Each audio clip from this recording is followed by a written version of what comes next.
port sanitary tube as well that allows us to offer the same sort of product range that we were offering previously with the domestic sources, but with a little more supply security and in some cases less lead time than domestics as well.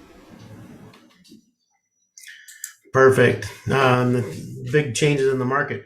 Now, how do you see it going forward on the sanitary stuff? Do you think it'll be settled down a little bit?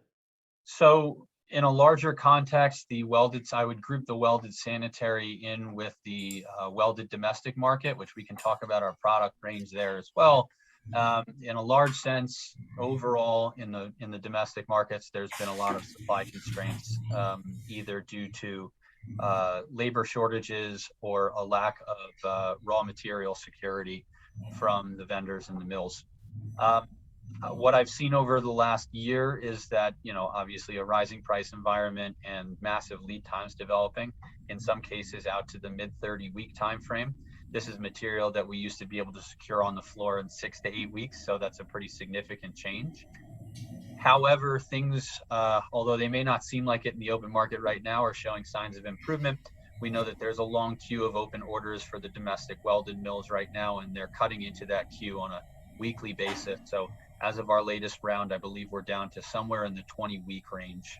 So it's catching up, and I hope in the first quarter of next year, we'll see some semblance of normalcy there. Great. Thanks for that recap. Um, I know we've got coming up here to talk a little bit about strategic sourcing and supply programs that you guys offer, some of the services that Dover can help out with in these turbulent times, plus, any cutting to length and things like that, some of those other services. And then there's also another big category we're going to have to cover, which is mechanical tube/hollow bar. But Sure. before we get into that, there's another giant of products, the kind of big grouping, welded and seamless tube, your Mhm. 304, 316, 310, and duplex items. So can Sure. you tell us a little bit about sourcing and what's going on in the markets there? Yeah, so if I may just back up just a little bit before we get to the seamless market, I do just want to highlight the rest of our welded offering. So in addition to the A270 sanitary tubing, we offer a full line of welded domestic tube as well, everything up to and including 12 or 14-inch on the OD and all wall thicknesses from 020 wall all the way up to and including 120 walls there. This is a mixture of sources from Rath Gibson, the folks at Webco, and some of the larger OD sizes come from Felker. The bulk of our material is A249, A269, SA249 pressure spec material. There's also a line of Felker material in our inventory that's spec to A778 unannealed material as well. So I want to highlight that. By the way, this stuff is all available for rapid cutting and release in both of our warehouses, New Jersey and Houston, Texas. That goes for our sanitary tubing as well. Switching gears over to the seamless side, there's a lot to cover.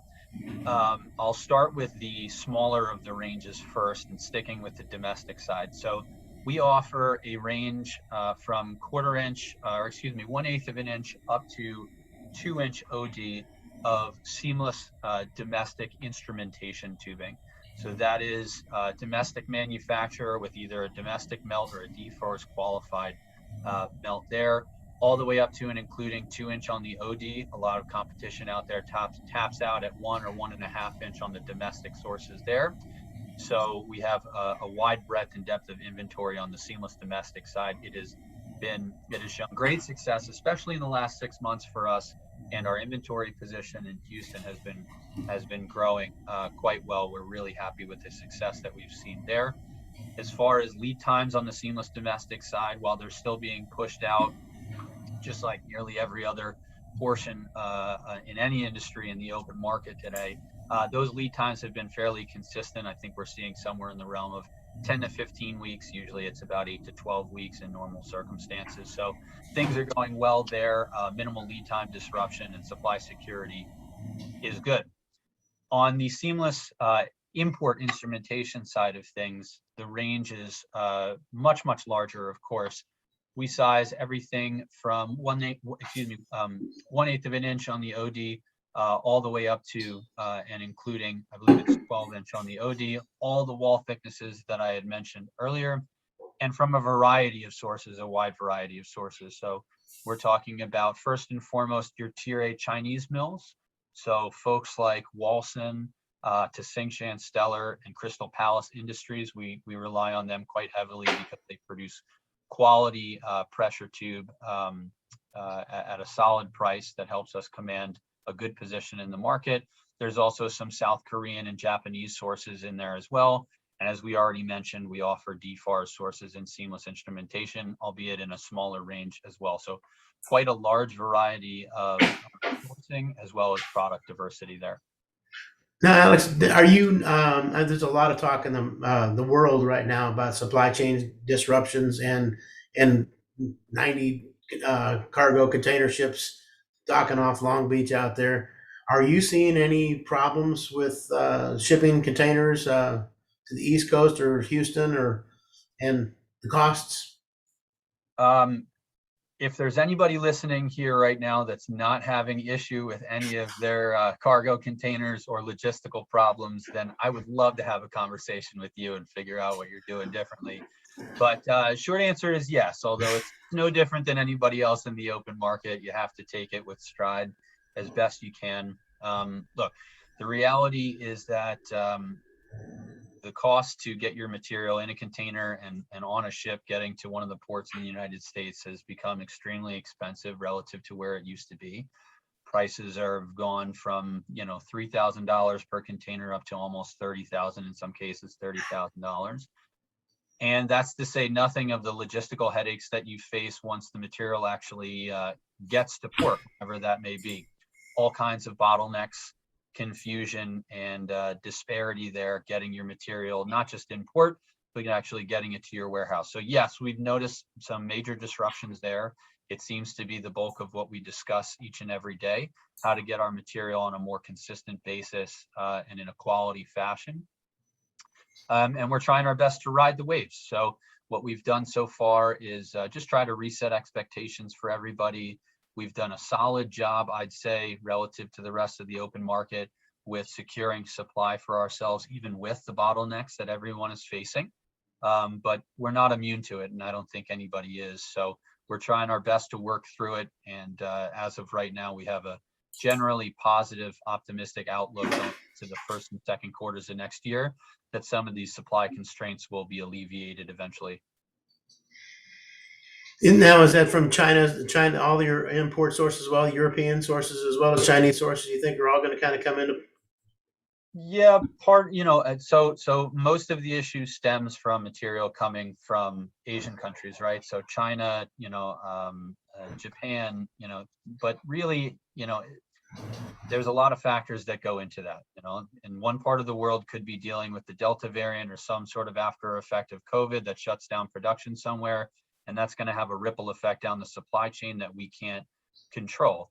Beyond that, even if material gets out and is produced in a timely fashion, you still have difficulty getting into port, getting your material received in and processed through port, getting on a truck, and then getting to your warehouse. So no one, like I said before, no one is immune from it. There are lots of different factors that play in. And, we're trying our very best to handle those in stride and make sure that we can continue to keep our level of productivity, speed, and efficiency out to the customer at a price that's fair. Great. Now we've covered the seamless and welded big tubing and pipe markets here. Are you ready to move into the big guy here, mechanical tube and hollow bar? Absolutely. Let's a little bit about that. Before we do that, I just want to back up just a little bit and let everybody know that in addition to the commodity sizes of seamless instrumentation tube, we also offer some specialty grades there in 310S, 310H, as well as duplex 2205. Those size ranges for both on the tube side of life. On the 310 side, we're at about 5-inch on the OD.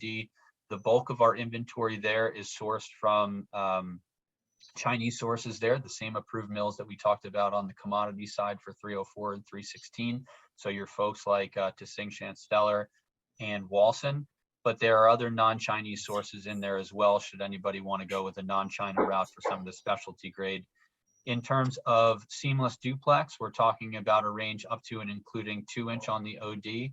That is a 100% domestic source, domestic line of product for us. We partner with the folks like Greenville and DMV Houston for our product line there. Duplex 2205, obviously, anytime you're looking at heavy anti-corrosive properties over and above your typical 316 there. So that's an important one for us. We've also recently brought on a small line of welded Duplex 2205 that is also from domestic sourcing that mimics our seamless Duplex 2205 offering fairly closely. That one's seen a lot of great success, and it's available exclusively in the Gulf, whereas the other specialty grades in seamless that I mentioned, the 310 and the Duplex, are available in both of our inventory locations. In terms of commodity pipe, we offer both 304 and 316 as well. Our range taps out around 18-inch on the OD. And what we really specialize in on the pipes is the difficult to source schedules. So, you know, while we do carry the 2-inch schedule 40, there are certain distributors out there that make that their specialty, their bread and butter, and they would eat my lunch if you come to us for 2,000 feet of, say, 2-inch sched 40. But when you're looking for 5-inch schedule 120 or 8-inch 160 or 12-inch 140, something that's difficult to find in the open market to help round out your order for a customer, that's really where we feel that we add value. We can offer both a Chinese and DFARS compliant line there, depending on the size variation. So for approved lines, we also have the DFARS availability in our stock there as well. And by the way, I know I've said this already, but cutting is available on all of our sizes, large and small, from 1-inch schedule 40 to 18-inch schedule 80. One cut or 1,000 cuts, I would imagine. One cut or 1,000 cuts, we'll take it. Some guys just want to ship the long products. I'm happy to cut anything to length as long as you ask nice. In terms of our personal bread and butter, I think you were alluding to before, is our mechanical tube, right? Our hollow bar. So that really is the meat and potatoes of what we offer. We offer a full range, everything from 1/2-inch on OD all the way up to and including 18-inch, just like our pipe. Everything on wall thicknesses from 3/16 of an inch, that's 188 wall, all the way up to and including 2-inch on the wall thickness. And when I say including, I really do mean so. The objective for our mechanical tube is to get as close to the finished parts that the customer requires. So we've made it our mission to offer anything and everything in between those wall thickness ranges. So whereas some of the other bigs will offer the common ones in the open market, like 1/4-inch, 1/2-inch, and 1-inch wall, we're not satisfied with that. We offer 3/8, 5/8, 3/4, 1.25 inch, 1.5 wall, 2-inch wall. The objective is to cut down on time lost, scrap lost, and logistical bottlenecks or headaches or time out from time of order before getting to the customer by giving you a hollow bar piece that is as close to your finished dimensional requirements as possible. That's really the objective. And then the last thing that I'll say about the hollow bar is, in addition to the breadth and depth of inventory, which we carry as A269, A511 hollow bar from a variety of sources in both the Ukraine and mills like St. Travis, and China, mills like Walson and Tsingshan Stellar again. We are also the largest stockist of DFARS compliant hollow bar within the United States. The bulk of our inventory is coming from Saltzgitter Management, which makes an absolutely phenomenal quality tube there. So if you have approved products and you require machine parts for them and you need a non-China source, that's really where we feel we offer a competitive advantage in addition to the breadth and depth of inventory that we offer there. Now, when you're talking about the breadth and depth of inventory, can you share with, if I remember correctly, there's a lot of odd wall sizes, and I've even seen you talk about if a customer has a program that they have a finished bar size of such, you can actually go to the mill and you'll purchase an extra odd wall size that's not normally stocked or that you don't even stock and bring it in for the customer and set it on the floor. Is that true?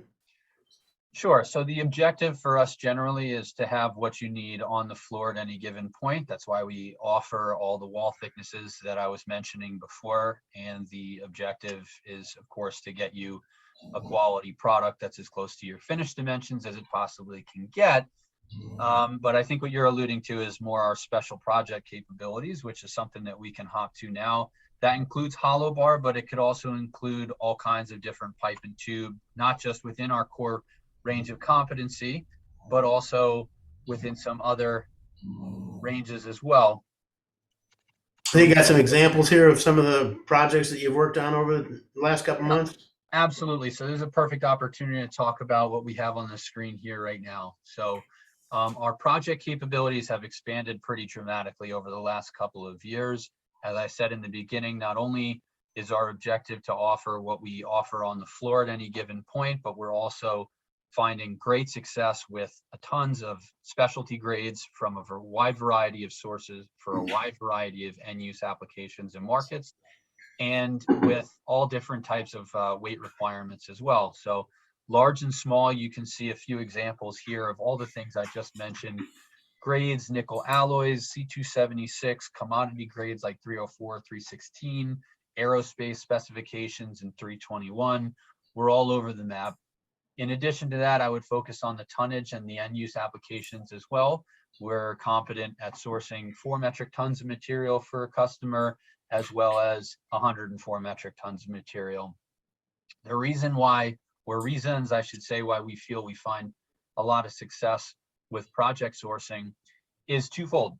Number one, a lot of competition is tied directly to a specific trader that focuses their sourcing to a specific mill.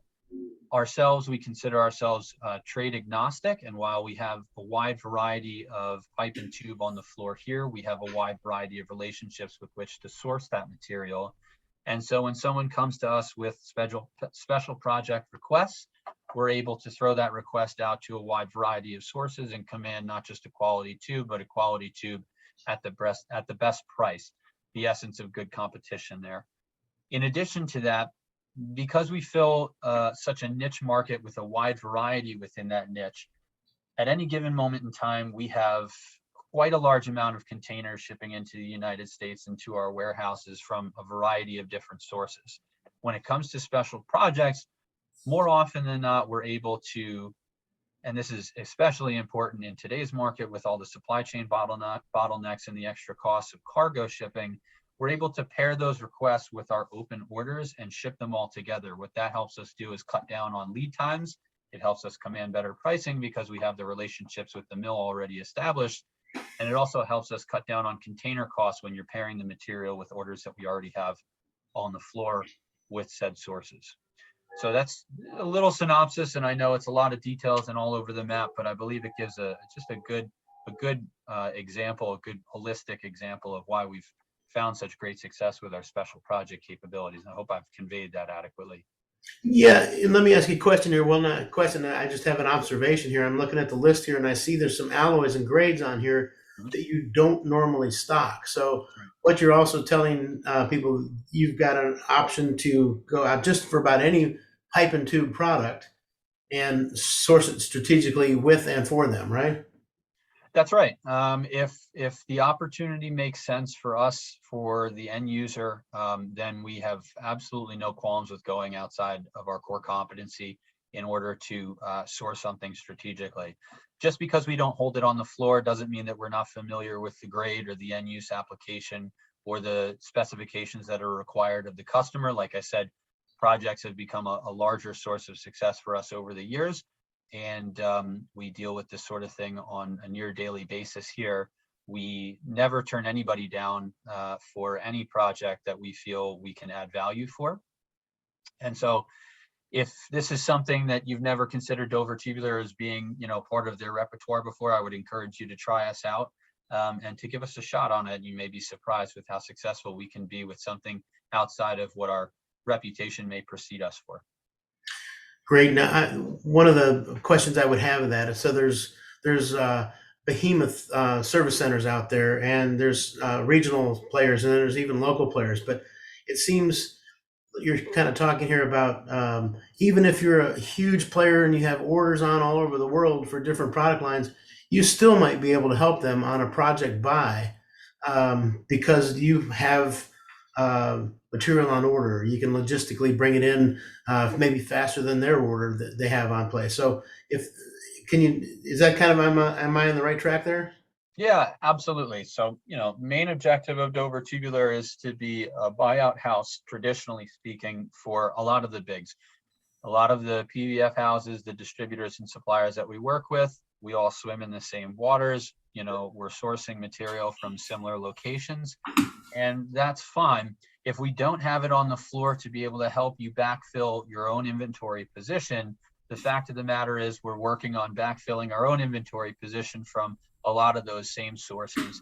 And it always pays to give us a shot, if, especially in today's market, with with all the delays and supply security being pushed out further and further due to bottlenecks up and down the supply chain. There is a chance that we may be able to source something at a lower cost, or from a vendor with a quicker turnaround time, even if you have a working relationship with that vendor previously.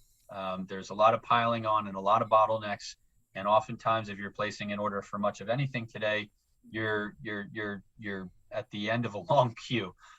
So it pays to have a foot in the door one way or another. If we already have an order on the floor from 4 or 5 months ago, it may be the difference maker between seeing your material in 2 to 3 months versus 6 to 7. And that's important for people right now because supply security is king. Great. I know we told everybody we try to keep this at a half hour. I don't see any questions coming in, so let's try to wrap this up a little bit. And I want to thank you for coming on and talking about the welded and seamless pipe and tube markets. Got great information from the European, Chinese, domestic sources, kind of pricing, logistics. Kind of covered a lot of stuff here. So if anybody needs to get a hold of you, can you share what a good way, your email, social Sure, media, absolutely. is there anything? So the one thing that I'll mention is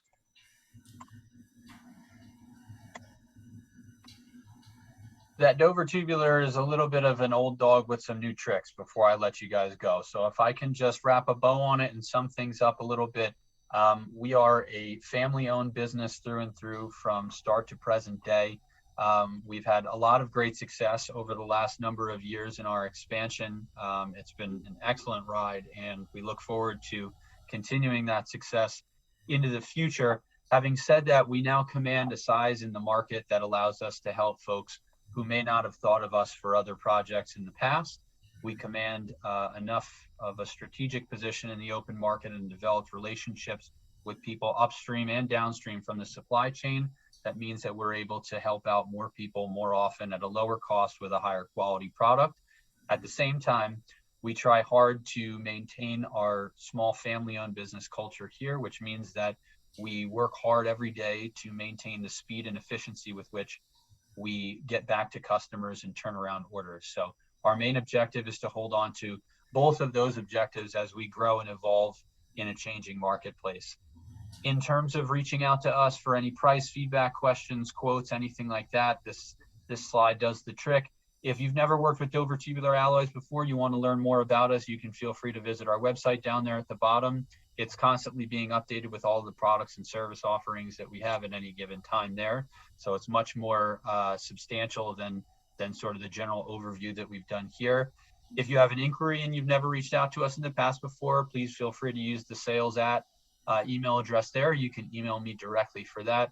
Any questions, price feedback, problems, special projects, or questions about the presentation we did today, you can feel free to email me at alima@dovertubular.com, or you can find myself or the company itself on LinkedIn as well. So I really appreciate everybody tuning in. Thank you very much for your time. I hope you learned something, and look forward to working with you in the future. Great, Alex. Thanks for sharing your story with us, and thanks for sharing all this great information. Look forward to the next time we can do this together and see how the market changes. Absolutely. Thank you, Jim. Have yourself a great day. Thanks, Alex. Take care, guys. All right, bye-bye now.